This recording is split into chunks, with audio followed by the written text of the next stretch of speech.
And welcome to momsden. My name is Ivona, and what I'm about to share with you today is a step-by-step guide on how to prepare yourself for the launch day so that when you log in, you can just dive right into Shadowlands without worrying about things like full bags, deciding which covenants to join with your alts, outdated add-ons, awkward keybinds, and so much more. Before we begin, I'd like to point out that you are by no means required to do any of these things to have a great time in Shadowlands. This checklist is made for all those people who like to start off an expansion with a clean slate, looking pretty, feeling ready, and who really do enjoy their perfectionist itch scratched.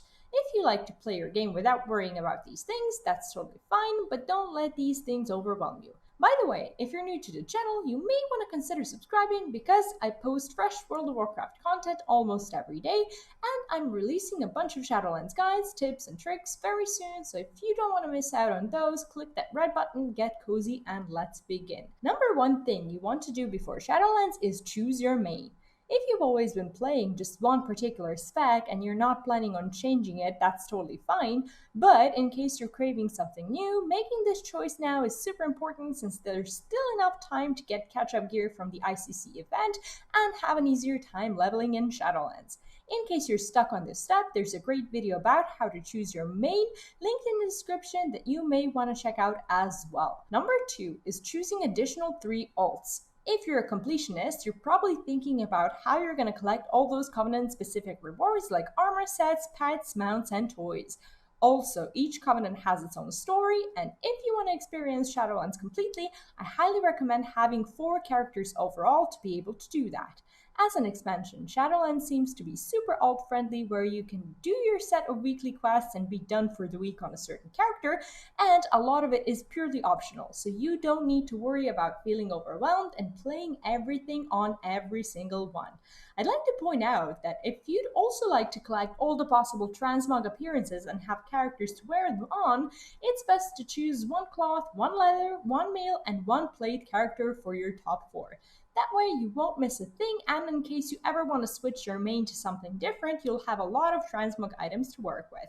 There's also an extra hard mode for this, and it requires the level of dedication I do not possess, and it requires you to do the same thing on the opposite faction as well, assuming you pick your main and 3 alts on either Horde or Alliance only. For now, this is only relevant for pre-patch ICC events where, funnily enough, you have both the Horde and the Alliance specific pieces of gear and transmog to collect for cloth, leather, mail, and plate, which makes for a total of 8 characters. If you've been a double agent for a while and already have an X amount of characters out of 8, and if that X number is closer to 8 than to 1, it makes sense for you to go ahead and collect these appearances on all those characters. Otherwise, not really. Number 3 is getting all your cherry-picked characters to level 50. These days, it's super easy to do this, especially with the anniversary buff that's still ongoing, so if you have some final levels to push through, there's no time like the present. If you're in a real hurry to do this, I highly recommend using the add-on Leatrix Plus, which lets you automate quest pickup and turn in, as well as things like auto-skipping cutscenes, auto-accepting summons, and a bunch of good stuff. Number 4 is actually getting yourself into the pre-patch event and collecting all the previously mentioned catch-up gear. What I found to be the easiest thing to do is camp those rares and turn in the pitch black scourge stones in exchange for the Argent commendations. By camping rares for 1 full day, as well as the full set of dailies for 2 days, even when the timer was 20 minutes, I was able to collect all the gear for my main, plus enough commendations to buy both the companion and the Doom Broom, so it's definitely worth your time. As a bonus, you're getting some cool transmog items and higher item level gear from the bosses, and that's never a bad thing. You can actually check which bosses drop the gear wearable by a particular character, and I'll link it to you in the description. Number 5 is getting into the same guild with all your characters. Of course, if you're going for the hard mode and have 8 of them, you're going to have your opposite faction characters in a different guild. But if you're already in one, ask around and see where your guildies place their trader alts. Maybe there's a mini guild inside your own that does some content on the opposite faction as well, or some sort of sister guild your GMs are partnered with. Getting in a guild is super important important for your in-game experience. You'll meet new people, be able to do higher-end content, have a faster Hearthstone cooldown, be able to send mail between guild members instantly, have access to guild bank, and do guild achievements, and so much more. If you're a perfectionist like me, there's no way around this one in order to experience Shadowlands fully. Number 6 is choosing professions on all your characters. This is the one I often forget to do before the expansion, especially if I have freshly leveled characters, but it's a lot better to do it beforehand than to run to your professions trainer and have to pick one quickly while everyone is getting ready to depart for Shadowlands. Make a pick, check out some guides, and most importantly, talk to your guildies about this if you're in a guild and would like to make yourself useful in the upcoming expansion. Number 7 is properly keybinding your spells and abilities on all your characters.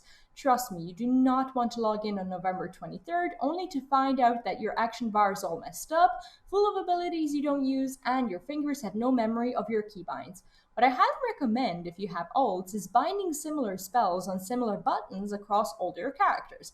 For example, all my dash and speed enhancement spells are always bound on F, all my interrupts are on my lower mouse click, and all my energy and mana refills are on Q. Mounting is control plus space for flying mounts and shift plus space for ground mounts, and so on.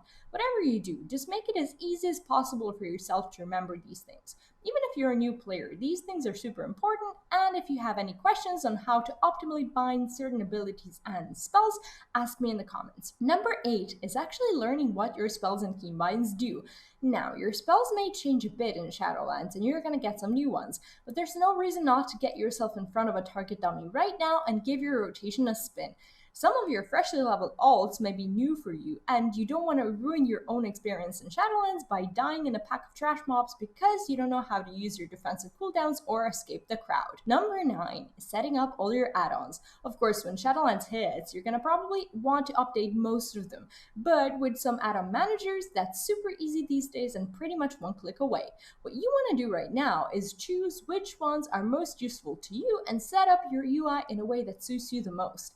And if you're looking for guidance on which ones to pick, there's a video I made for you below in the description that talks about top 20 add-ons to pick for Shadowlands. Number 10 is emptying all your bags. Well, first of all, you want to get some good bags, and you can easily do that in the auction house for a few K gold, or if you ask your tailor friends really nicely. Then make sure you've gotten rid of all your precious Cataclysm mats and Draenor grass, because you're definitely not going to need those in the first few days of Shadowlands. You need all the space you can get for all the new things you'll be getting until you can decide which ones you want to collect first. Number 11 is clearing out your bank slots. I personally have a nasty habit of putting all my legacy items in my bank because, I may need them one day, right?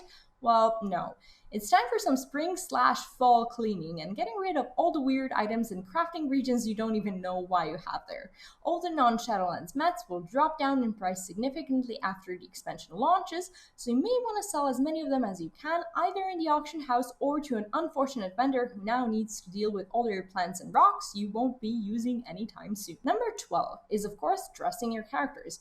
You didn't go around Azeroth and collect all those beautiful pieces of transmog for nothing, did you? After you're all done with the gameplay and technical stuff, make some decisions on how you want your characters to look like, dress them up, visit the barber shop if you have to, and get it done with. You may not think this is too important, and that's totally fine, but for some people, it provides peace of mind when they log in and dive into a new adventure for the first time, so look sharp. Number 13 is keybinding your favorite mounts. Assuming you went over the transmog step, you don't want to ride on some random Elec or a low-res bird, do you? To make this happen, you can either choose the best suiting mount for every single character, or bind the summon a random favorite mount button if you can't decide between multiple ones. Just remember, there will be no flying in Shadowlands at the beginning of the expansion, so if you want to show off some hard to get ground mounts, now's the time to go through your collection and make your choice. Number 14 is binding your favorite toys. This may be something that hasn't crossed your mind yet, but some toys actually do serve a purpose. For example, to check your mail, repair your gear, skin some beasts, and much more. People usually don't take the advantage of the right hand action bar, and I suggest you do things differently. Go through your hard-earned toys and get your favorite ones out on your action bars. It will make your gameplay a lot more fun and enjoyable knowing that you're actually using all your loot. Number 15 is finally getting some rest. Make sure to spend a few days away from Azeroth if you haven't already. Play a new game, spend time with your family and friends, do whatever makes you feel happy and relaxed, even if it's as simple as getting some extra sleep. You'll feel a lot better once the expansion hits live servers if you feel like you came back from a mini vacation away from your favorite game. That's it, the full-on perfectionist guide on how to do everything and feel fabulous before Shadowlands. Have I missed out on something super important? Let me know, and if you're interested in more Shadowlands guides, including but not limited to Mythic Plus, class guides, secrets, and how-tos, common tips and tricks, do press that subscribe button. I also stream on Twitch and here on YouTube, so if you're into that, I'll be seeing you around. Thank you for watching, stay safe, and bye-bye.